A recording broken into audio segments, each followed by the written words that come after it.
Las interacciones principalmente se definen como la relación entre organismos de un ecosistema. Es importante resaltar que las interacciones biológicas se dan debido a la evolución. También que se puede medir el número de diversidad en cierto hábitat por el número de interacciones biológicas que se encuentren en ella. Además, es importante resaltar que las interacciones se dividen en tres tipos. Beneficio, que se simboliza con el símbolo más, afección o daño, que se simboliza con un menos, y neutro, que no es ni más ni menos, sino un cero. Sabemos que los países nórdicos son los que poseen los bosques más grandes del mundo, pero es importante resaltar que por más que estos bosques sean los más grandes del mundo, no son los más diversos. A mayor energía solar, mayor diversidad y por lo tanto mayores interacciones. Es importante resaltar que las selvas, aunque no sean tan grandes como los bosques anteriormente mencionados, son mayormente diversas. Debemos comenzar hablando de conceptos claves, evidentemente. Simbiosis, que hace referencia a la relación estrecha persistente intraespecífica.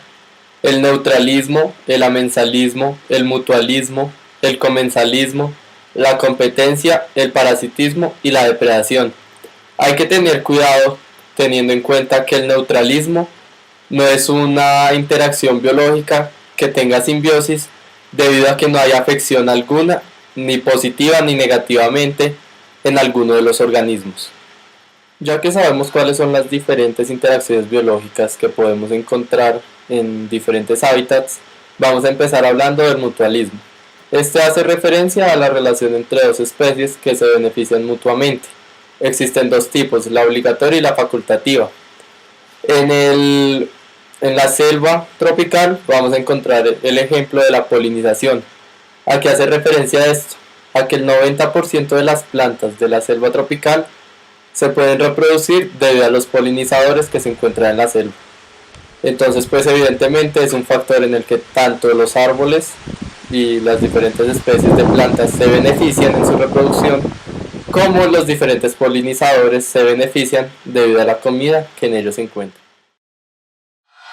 Más adelante encontramos el amensalismo, asociación que es perjudicial para una de las especies y neutral para la otra. ¿A qué hace referencia a esto? A que una de las especies se ve dañada mientras que la otra no se ve afectada de ninguna manera. Un ejemplo claro de esto en la vida cotidiana es que el árbol de eucalipto secreta sustancias que no dejan crecer ninguna otra planta a su alrededor.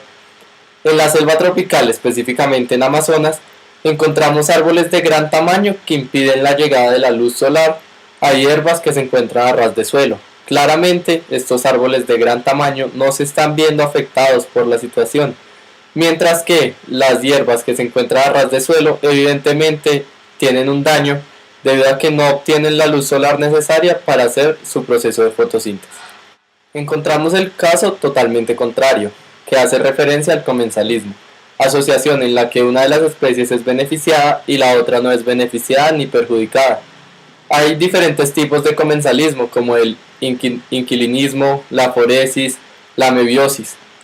Encontramos en la selva tropical el caso de las plantas epífitas, que hace referencia a plantas de un tamaño reducido comparado con sus huéspedes que se cuelgan de grandes árboles para poder obtener un beneficio y hace referencia a que les llegue mayor luz solar. Evidentemente el árbol de mayor tamaño no se está viendo afectado, mientras que la planta epífita está generando un gran beneficio al obtener luz solar. Por otro lado, encontramos una interacción totalmente diferente a las otras. Esta hace referencia a la depredación, interacción en la que una de las especies captura y se alimenta de la otra. El depredador evidentemente va a llevar un beneficio y este hace referencia al alimento, mientras que la presa evidentemente va a tener un daño, no solo si pierde un miembro, sino que muchas veces termina muerto. Hay dos tipos de depredación, evidentemente son con muerto o sin muerto.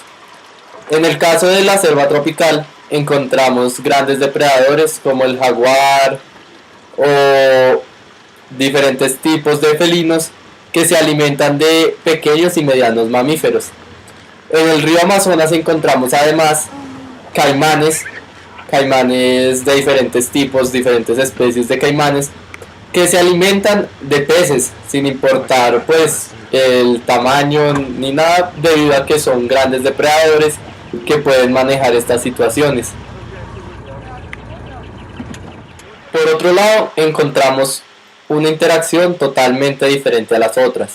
Esta hace referencia a la depredación, interacción en la que una de las especies captura y se alimenta de la otra. El depredador evidentemente va a llevar un beneficio y este hace referencia al alimento, mientras que la presa evidentemente va a tener un daño, no solo si pierde un miembro, sino que muchas veces termina muerto.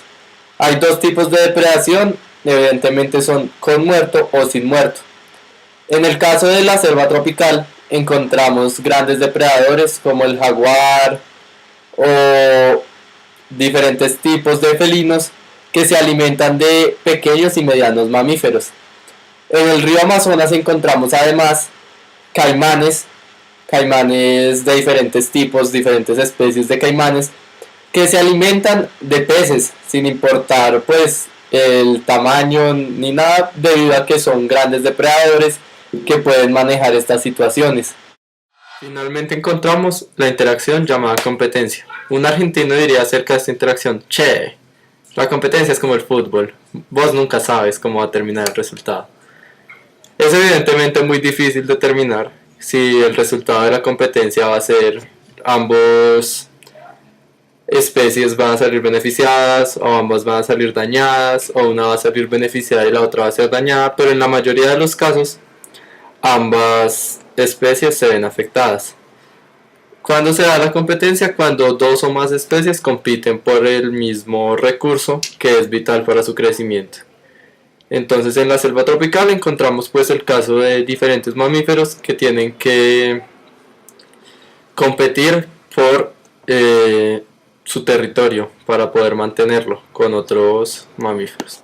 Es importante concluir diciendo una reflexión, y es que cada vez que un ser humano decide atentar contra una especie o contra un organismo, no solo está afectando a este organismo en sí, sino que puede estar acabando otras diferentes especies por la cadena de interacciones que ésta mantiene.